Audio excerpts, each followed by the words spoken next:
کہ فرقواریت پھیلتی کیوں ہے.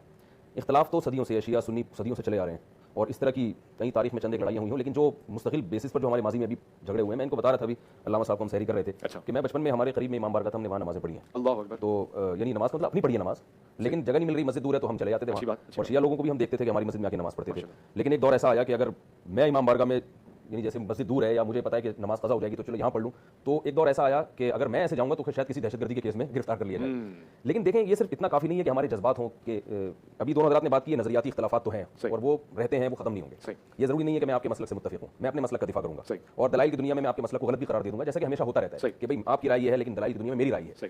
گڑبڑ وہاں ہوتی ہے جہاں پھڈے بازی کی نوبت ہے, تان و تشنی کی نوبت ہے, مار دھاڑ کی نوبت ہے, فتوی بازی کی نوبت ہے. لیکن یہ نوبت آتی کیوں ہے کہ جب بھی کوئی ایسا کام کیا جاتا ہے جس سے دوسرے کے جذبات مجروح ہوتے ہیں تو پھر انسان طیش میں آتا ہے. ابھی علامہ صاحب بتا رہے تھے کہ جو لوگ ہمارے بارے میں یہ کہتے ہیں کہ ہم 40 پاروں کو مانتے ہیں, تو مجھے لوگوں پہ ہنسی آتی ہے, ٹھیک ہے نا. تو جن لوگوں نے یہ دعویٰ کیا کہ سب شیعہ 40 پارے ہیں سب کے ہاں, تو انہوں نے بعض شیعوں کے جذبات کو آگ لگائی, انہوں نے کہا یار یہ ہمارے بارے میں کیسے کرتے ہیں, ظاہر ہے سب اس طرح نہیں ہوتے. تو اسی طرح جیسے یہ بھی صحابہ کرام کا نام احترام سے لے رہے تھے, زید بن حارثہ رضی اللہ تعالیٰ عنہ کا نام بھی آیا, تو اسی طرح بعض شیعہ حضرات کی طرف سے بھی میں سمجھتا ہوں کوتاہی ہوئی ہے کہ سوشل میڈیا پہ ایسی تقریریں آئی ہیں, حضرت ابوبکر کو کھلے عام برا بھلا کہا جا رہا ہے, حضرت عمر کو کھلے عام برا بھلا کہا جا رہا ہے. تو ظاہر ہے اس سے اہل سنت کے تو ایمان کا حصہ, اہل بیت یقیناً ہمارے ایمان کا جزء ہے, لیکن ہم خلفائے راشدین کو بھی مانتے ہیں. تو اگر کوئی ایسی جذباتی تقریر آئے گی تو ان کو بھی کنٹرول کرنے کی ضرورت ہے. بھائی اس سے تو سنیوں میں آگ لگے گی. اب ٹیلی ویژن کے چینلز میں یہ چیزیں نہیں ہوتی, یہ کنٹرول ہوتا ہے, اس میں زیادہ تر لوگ اس طرح کے بلائے جاتے ہیں جو ذرا معتدل ہوں. آپ جیسے یہ تو میں معتدل ہوں نہیں, آپ تمام آپ بہتر جانتے ہیں. لیکن سوشل میڈیا ایک ایسی چیز ہے, فیس بک, واٹس ایپ اور جو یوٹیوب وغیرہ, اس میں تو جو بیٹھ کے جو چاہے تقریر کرے. تو میں نے خود بھی ایسی تقریریں سنی ہیں بعض شیعہ حضرات کی جو حضرت ابوبکر کو برا بھلا کہہ رہے ہیں, حضرت عمر کو. تو ظاہر ہے پھر اگر ہم چاہیں گے کہ ایک دسترخوان پہ کھانا کھائیں, یہ بڑا مشکل ہو جائے گا جو اس قسم کی تقریریں سنیں گے. تو ایسے لوگوں کو ہر مسلک میں ایسے علماء کو آگے لانا چاہیے جو یہ سمجھتے ہیں کہ بھائی کس حد تک یعنی ہماری تقریر برداشت کی جا سکتی ہے, اور کون سی چیزیں ایسی ہیں جو بہت حساس ہیں, ان میں تو ایک قتل و غارت تک نوبت آ سکتی ہے. آپ دیکھیں نا اوس اور خزرج کی نبی صلی اللہ علیہ وسلم کے دور میں لڑائی ہوئی, وہ عصبیت اور لسانیت کی بات چل پڑی تھی. تو عرب میں یہ جو عصبیت بہت تھی, قبائل پر فخر, تو جیسے یہ بات ہوئی ہے تو دونوں طرف سے تلواریں نکل گئیں.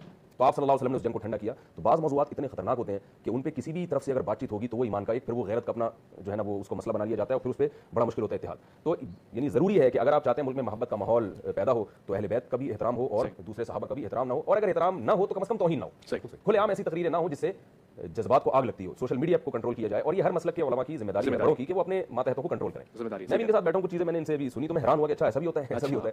مثال کے طور پر میرا ایک ذہن میں تھا کہ شیعہ حضرات کی مسجدیں نہیں ہوتی, تو انہوں نے بھی بتایا کہ امام بارگاہ کے اندر مسجد الگ ہوتی ہے, امام بارگاہ الگ ہوتا ہے.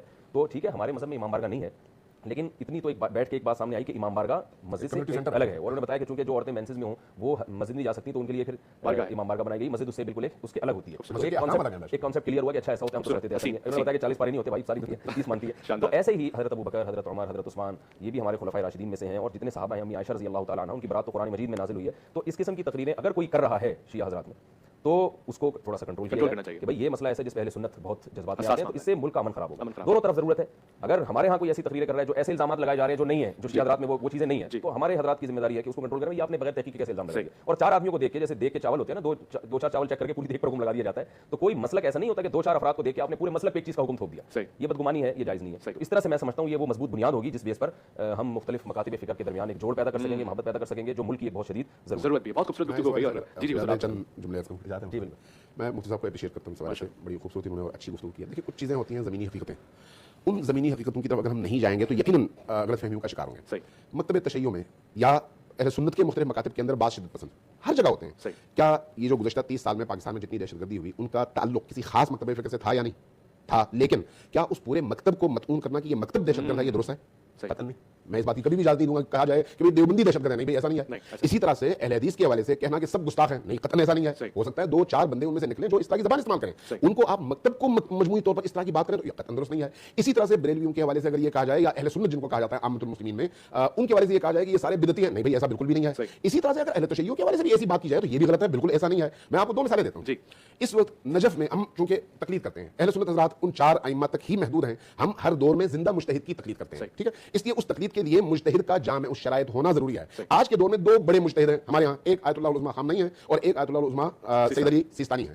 سید علی سیستانی عراق میں ہے, عراق میں اکثریت شیعوں کی ہے, لیکن اقلیت اہل سنت کے ہونے کے باوجود اور دشمن کی تمام تر کوششوں کے باوجود آج جب عراق کی صورتحال ایسی بنی کہ اس کی تباہی کی نوبت آئی, شیعہ سنی سب اکٹھے ہو گئے, اور آج صورتحال یہ ہے کہ شیعہ سنی کے پیچھے اور سنی شیعہ کے پیچھے نماز پڑھتا ہے. ٹھیک ہے, میرے پاس اس طرح کی تصویریں آج انہی افطار پارٹیوں کی موجود ہیں جہاں پر جب شیعہ علماء اہل سنت کی جامع مساجد میں گئے تو انہوں نے شیعہ علماء کو آگے کر دیا, خود پیچھے نماز پڑھی, اور اہل سنت جب شیعوں کے پاس گئے تو انہوں نے ان کے پیچھے نمازیں پڑھی. تصویریں انہی دنوں کی, یہ جو آج کل یہ دن گزر رہے ہیں. اچھا, وہاں پر اہل حدیث کا بھی ایسا ہی ہے. اہل حدیث کے بہت بڑے عالم دین ہیں شیخ مہدی سمیدی, ابھی انہوں نے جو فتویٰ دیا وہ پڑھ کے میں خود حیران ہے کہ شیعہ علماء نے ایسا فتوا نہیں دیا جیسا فتوا انہوں نے دیا. اس کا مطلب یہ ہے کہ جب دشمن سامنے آتا ہے تو پھر چھوٹے اختلافات کو پسے پش ڈال دیا جاتا ہے. لیکن کیا اس کا مطلب یہ ہے کہ اس معاشرے کے اندر بد زبان لوگ نہیں ہیں؟ نہیں, ایسا ہے, ہر معاشرے میں ہوتے ہیں. کیا ہمارے ابھی آپ یوٹیوب میں چلے جائیں, کیا دیوبندیوں کے اندر ایسے لوگ نہیں ہیں؟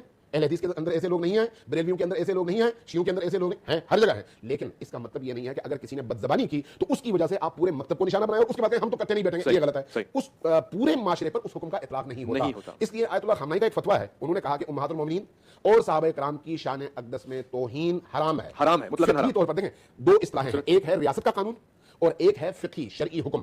انہوں نے جو اپنا فتویٰ دیا اس میں ان سے پوچھا گیا تھا, جب پوچھا گیا انہوں نے کہا کہ امہات المومنین کی شان اقدس میں کوتاہی اور اس طرح کی زبان استعمال کرنا شرعن حرام ہے, قانوناً جرم ہے.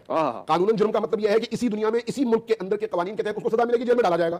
اور شرعن حرام کا مطلب یہ ہے کہ آخرت میں بھی اس کو سزا ملے گی. ٹھیک ہے, ادھر آپ عراق میں چلے جائیں, آیت اللہ سیستانی نے فرمایا کہ اہل سنت کو بھائی نہیں بلکہ اپنی جان کہو. آگے بہت ساری ان کی باتیں ہیں. اس کا مطلب یہ ہے کہ ان لوگوں میں اتنی دور اندیشی تھی کہ وہ اپنے دشمنوں کو بہت اچھی طرح سے جانتے تھے کہ ہمارے دشمن کے داخل ہونے کے راستے کون سے ہیں. مجھے یہ بتائیں کہ چاہے کسی بھی مسلک میں ہو, انہیں اگر تھوڑا سا ان کے اندر جا کے دیکھیں نا تو آپ کو وہ لوگ جو اس طرح کی شدت پسندی پیدا کرتے ہیں ان کے پیچھے کسی نہ کسی ایمبیسی کا ہاتھ نظر آئے گا آپ کو. آپ آج یورپ میں چلے جائیں, 20 چینلز چلتے ہیں, 20 چینلز, میں آپ کو لسٹ دوں گا رات کو اگر مجھے توفیق ملی اور ٹائم ملا. 20 چینلز چلتے ہیں, ان کا کام صرف یہ ہے کہ یہ چینل اس مسلک کو گالی دے گا اور وہ چینل اس مسلک کو گالی دے گا. فنڈنگ کون کرتا ہے؟ یا ملکہ برطانیہ کرتی ہے, یا MI6 کا کام ہے یہ, یا پھر CIA کا, امریکنز کا. تو کیا ہماری آنکھیں کھولنے کے لیے یہ کافی نہیں ہے؟ ایک اب اگلی بات دیکھ لیں, ایک شیخ یاسر حبیب ہے ادھر برطانیہ میں, اس کے پاس ایک بہت بڑا علاقہ ہے اور اس نے فدق کے نام سے ایک چینل کھولا ہوا ہے. وہ ایسی گمراہ کن باتیں کرتا ہے جس سے واقعی معاشرے کے اندر آگ لگ جائے. امہات المومنین کے حوالے سے اپنے آپ کو شیعہ بھی کہتا ہے. اب سارے شیعہ کہتے ہیں یہ بھائی MI6 کا ایجنٹ ہے, فنڈنگ وہاں سے ہوتی ہے. لیکن اگر آپ نے نہیں وہ چونکہ اس نے اپنے نام کیا شیعہ لگایا ہوا اس لیے ہم اس کی وجہ سے آپ سب کے خلاف ہیں, تو میرا خیال ہے آپ کی عقل پہ ماتم کرنا چاہیے, ایسا نہیں ہونا چاہیے. اب اسی یاسر حبیب کا ایک جملہ اس میں جو ہے سوشل میڈیا میں اس کی اپنی آواز میں ویڈیو میں موجود ہے, وہ کہتا ہے کہ یہ جو ملکہ برطانیہ ہے یہ سیدہ ہے آل رسول میں سے, یعنی جو خود عیسائی ہے, مسیحی ہے, کلمہ اس نے پڑھا نہیں ہے. اس کا مطلب یہ ہے کہ وہ اس حد تک ان ایجنسیوں کے ہاتھوں میں جکڑے ہوئے, اور یہی کیفیت ادھر اہل سنت کے نام سے چلنے والے وہ چینلز کی ہے. تو آپ کا دشمن کیا چاہتا ہے اس پورے خطے کے اندر اسی نام سے آپ کو لڑانا؟ پہلے وہ بریلوی دیوبندی لڑائے گا, پھر وہابی بریلوی لڑائے گا, پھر شیعہ سنی لڑائے گا. ماضی کی تاریخ آپ کو اسی سے بھرپور ملتی ہے. کیا یہ چیزیں عقل کو کھولنے کے لیے کافی نہیں ہے کہ اس کے پیچھے جو ذہن کار فرما ہے وہ آپ کے ملک کا بھی دشمن ہے اور آپ کے عقائد اور آپ کے نظریات کا بھی دشمن ہے؟ ہاں, کچھ سادہ لوگ اپنی غلط فہمیوں یا جہالت کی وجہ سے ایسے لوگوں کے ہاتھوں ایندھن بن کر استعمال ہو سکتے ہیں, اور وہ جو استعمال ہوتے ہیں انہوں نے ممکن ہے شیعہ کا لباس پہنا ہو, دیوبندی کا لباس پہنا ہو, اہل حدیث کا پہنا ہو, یا پھر بریلوی کا پہنا ہو, لیکن جو فکر پیچھے ہے وہ وہی استعماری فکر ہے جس نے خلافت عثمانیہ کو توڑ کر مسلمانوں کا بیڑا غرق کیا. آج تمام مسلمان امریکیوں کے جوتے تلے رند رہے ہیں اور اسرائیل کے تلوے چاٹ رہے ہیں. آج یہ دور ہے. تو اس لیے میرا خیال ہے ہمیں تھوڑا سا اپنے ذہن کو کھول کر حقائق کو درک بھی کرنا چاہیے, اور ایک دوسرے کی جو بنیادی کتابیں جن کو ہر مسلک اپنے امتیاز کے طور پر بتاتا ہے یہ ہمارا عقیدہ ہے جو اتھینٹک ہے, ان کو پڑھنا چاہیے اور اس کے بعد بات کرنی چاہیے کیا واقعی یہ مکتب کا نظریہ ہے یا پھر کچھ افراد اس سے سوء استفادہ کرتے ہیں. اگر ہم اس طرح سے علمی انداز میں آگے بڑھیں گے میرا خیال ہے کوئی مشکل نہیں ہوگی. ہم یہاں پر دیکھیں ہمارے یہاں بھی شدت پسندی کم تو نہیں ہے, لیکن ہم بڑی آسانی کے ساتھ اپنی محفلوں میں جو بات کرتے ہیں وہی بات ٹی وی کے اسٹیشن بھی کرتے ہیں, اور جب اپنی مسجدوں میں منبر پہ امام بارگاہوں میں جاتے ہیں وہیں پر بھی یہی بات کرتے ہیں, ہمیں کوئی پریشانی نہیں ہوتی. ہم جب اہل سنت کے پیچھے نماز پڑھتے ہیں تو یہ کہہ کر پڑھتے ہیں کہ بھائی ہمیں حکم یہ ہے کہ ہر صورت میں یہ کام کرو تاکہ دشمن کی سازشوں کو آپ ناکام کر سکیں. جب ہم اس حد تک اپنے ویژن کا اظہار کرتے ہیں تو اس کا مطلب یہ ہے کہ یہ پیچھے اس کے ایک عقیدہ کار فرما ہے اور دین کا درد کار فرما ہے. میرا خیال ہے اگر اس طرح سے ہم آگے بڑھیں تو پھر یہ جو دیواریں ہیں یہ دیواریں صرف لکیر رہ جائیں گی, دیواریں نہیں رہیں گی, اور ایک دوسرے سے گلے ملنے کے ہم قابل ہوں گے, روادار ہوں گے, اور اسی طرح کی نسل جنم لے گی جو نسل آج آپ نے لاہور کے حوالے سے دکھائی ہے. میری دعا ہے کہ آئندہ اس طرح کی فضا مزید آگے بڑھے اور پیدا ہو.